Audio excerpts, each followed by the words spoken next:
네, 안녕하십니까. 오늘은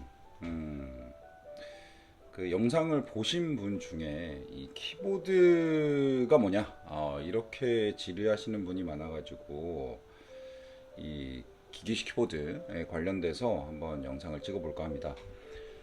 제가 지금 가지고 있는 키보드는 그 아우라라는 중국 기업인 걸로 알고 있어요. 그래서 중국 기업에서 만든 이제 기계식 키보드 중에 87키를 가지고 있는 키보드입니다. 이제 보시면 아시겠지만 일반적으로 알고 계신 이쪽에서 막 치는 그 10키 있죠? 숫자를 막 빠르게 고속으로 치는 이 10키가 없어요. 10키가 없고 여러 가지 좀 조합을 통해서 이제 방향키와 원래 보통 요런 거 여기가 딱 잘려 있다고 보시면 됩니다. 딱 잘려 있다고 보시면 되고 뭐 ESC 키라든가 F1, F2, F3 해서 이제 요 F 펑션 키들이 이제 구성이 되어 있는 키보드입니다. 보통은 기계식 키보드를 쓰는 이유 중에 하나는 일단 키감 때문에 보통 씁니다. 요 키감 같은 경우는 사실상은 제가 되게 좋아하는 키감이기는 한데요. 제가 사실 요거 F87 말고 F99도 가지고 있습니다. 조금 이따 이제 사진을 한번 보여드릴 텐데 F99 같은 경우는 이거보다는 조금 더 키감이 도로로록 하는 느낌이랄까? 그래서 얘는 키감이 조금 달라요. 그러니까 F99와 F87의 그 키감이 조금 다르기는 한데 어떻게 다르냐라고 보면 F87 같은 경우는 조금 더 연한 키감입니다. 아마 제가 알기로는 이게 실버축으로 알고 있고요.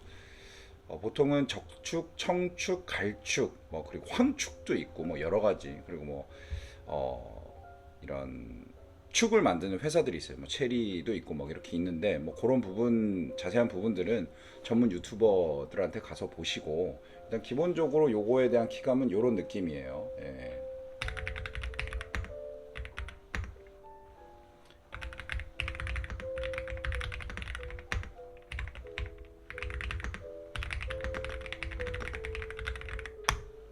요런 느낌이다. 그리고 뭐 보통 일반적으로 기계식 키보드 같은 경우는 요런 여러 발광. 예. 제가 지금 선택해놓은 모드는 내가 하나를 누르면 이제 여러 가지 사방으로 불빛이 펴지는 LED 라이트가 펴지는 요런 구조를 가지고 있는데 뭐 여러 가지로 조절할 수 있습니다. 그런 부분은 이제 구매를 해서 정말 필요하다라고 생각을 하시면 써보시면 될 것 같고요. 이 키보드의 되게 장점 중에 하나가 뭐냐면 한글 키가 없죠. 근데 한글 키가 없음으로 해서 이 영문자들이 가운데에 위치하고 있어요. 그 말인 즉슨 이 영문자들의 어떤 비율. 그러니까 보통은 일반적으로 쓰시는 키보드 같은 경우는 영문자 밑에 이제 한글이 있기 때문에 약간의 대칭으로 해서 비율을 맞추고 있는데 얘 같은 경우는 가운데에 있는 키감으로 돼 있고 약간 보시면 아시겠지만 약간 이 키들이 되게 둥글둥글해요. 끝에 모서리가 되게 둥글둥글해서 느낌은 귀엽다 이런 느낌이 들고요. 여기도 잘 보시면 아시겠지만 여기도 둥글둥글하고 이 높낮이가 보이실지 모르겠는데 이 F열 ESC부터 이 F열이 살짝 더 들려 있습니다. 그래서 고속으로 칠 때 이제 손이 갔을 때 이거를 조금 더 빨리 터치할 수 있도록 되어 있고 물론 이 키보드에 뭐 장점만 있는 것은 아닙니다. 장점도 있고 단점도 있고 한데 기본적으로 키감이 너무 좋다. 그러니까 부드러운 것 플러스 눌렀을 때 나에게 전해지는 손끝에 전해지는 그 키감이 상당히 고속으로 탈을 칠 수 있도록 해준다. 보면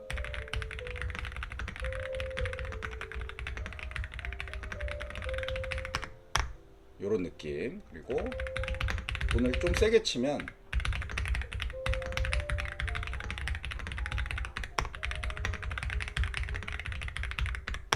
이런 느낌이고 정말 살살 친다면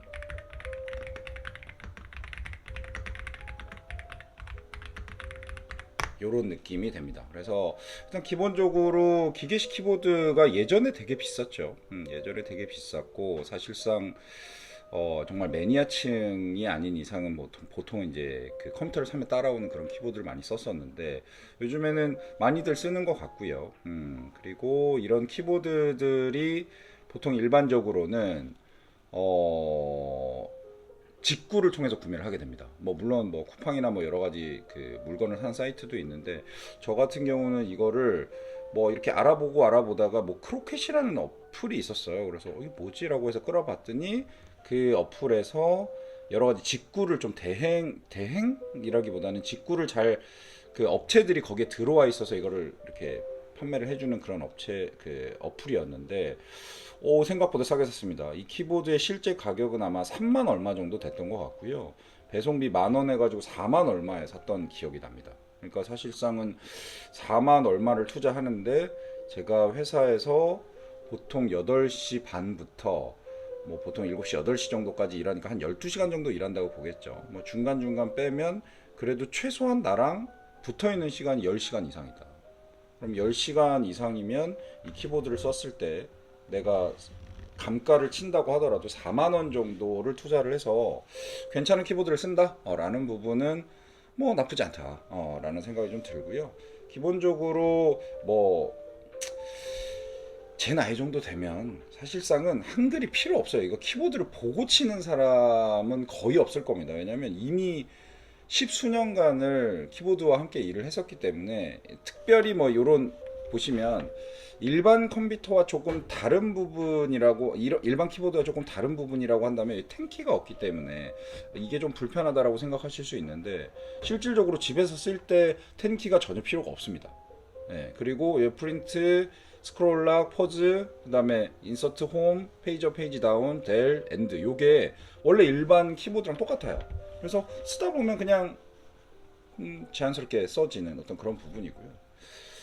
위에 있는 이 펑션 키 뭐 사실 잘 안 씁니다. 일할 땐 많이 씁니다. 일할 때는 많이 쓰는데 집에선 거의 안 쓰고 F5 정도 쓴다. 뭐 요 정도고 F2 정도 쓴다. 이 정도고 기본적으로 제일 많이 누르는 게 스페이스바, 엔터, 백스페이스겠죠. 근데 백스페이스의 이 키감이 사실상은 저는 키보드의 어떤 키감을 결정한다라고 보는데 이 백스페이스의 키감이 정말 괜찮아요. 이 비중, 이 밸런스도 끝에서 누르든 가운데서 누르든 뭐 괜찮다. 요런 느낌이 상당히 괜찮고 스페이스바도 스테이블이 되게 잘 잡혀 있다. 이쪽에서 누르든 이쪽에서 누르든 이쪽에서 누르든 다 균일하게 이렇게 누를 수 있는 어떤 그런 느낌이 든다. 여기에 있는 건 모르겠어요. 이거 왜 여기에 굳이 전력을 낭비하고 있는지 모르겠고 요 옆에 보면 여기서 이렇게 또 불이 들어옵니다. 요거 괜찮아요. 언제 괜찮냐? 밤에 불 끄고 컴퓨터 할 때 얘가 끝을 이렇게 퍼지게 만들어주는 어떤 그런 불빛인데 잠깐 불을 한번 꺼볼 거야. 요런 느낌이다. 요런 느낌으로 끝에서 이게 불빛이 난다. 뭐 요렇게 보시면 될 것 같고요. 요렇게 이제 밤에 보면 훨씬 더 선명한 이 조명을 볼 수가 있다. 괜찮아요. 저 같은 경우는 무지개 색깔 좋아하고 화려한 이런 걸 좋아하다 보니까 어떤 타이핑을 할 때 이런 느낌이 든다. 그리고 뭐 보통 안 쓸 때는 저는 뭐 이렇게 막 계속 불이 들어와 있는 것도 이쁘지만 이렇게 지나가는 것도 있고 여러 가지가 있어요. 그래서 그런 부분에서 상당히 마음에 드는 키보드고 일단 가격이 저렴하기 때문에 그런 부분이 좀 있습니다. 그리고 이제 제가 아까 잠깐 말씀드렸던 어떤 그런 그 F99 같은 경우는 10키가 있는 키보드를 말하거든요. 그래서 F99는 어느 키보드냐면 제가 보이죠? 이게 또 잘 안 보일 수 있겠네요. 이렇게 보시면 요 약간 그 연보랏빛과 파랑색 요거 키보드 10키가 있는 거 보이시죠? 물론 방향키와 10키가 좀 겹쳐 있어가지고 가끔 오타가 나긴 합니다. 뭐 그거는 좀 있지만 그래도 쓸만하다라고 보이고요.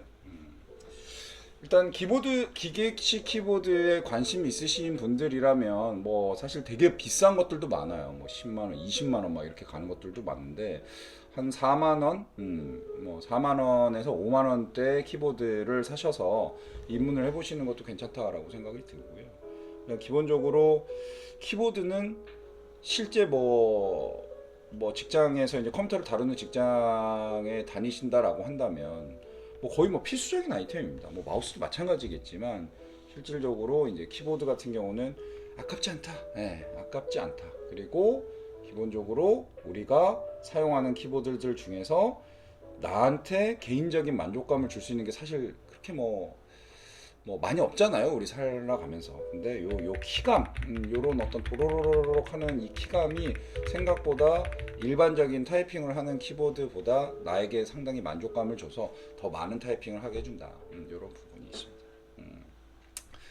사실 원래 오늘 저 볶음밥 만들어 먹어보려고 했는데 또 뭐 아는 지인과 함께 좀 하는 식사 자리가 있어가지고 어쩔 수 없이 오늘 볶음밥을 만들어 먹는 거는 좀 어려웠고요. 대신 오늘 점심에 볶음밥을 먹었습니다. 그래서 내일은 꼭 볶음밥을 만들어서 먹는 영상을 한번 올려보자 이렇게 생각을 하고 있습니다. 네, 구독과 좋아요 하지 마시고 감사합니다.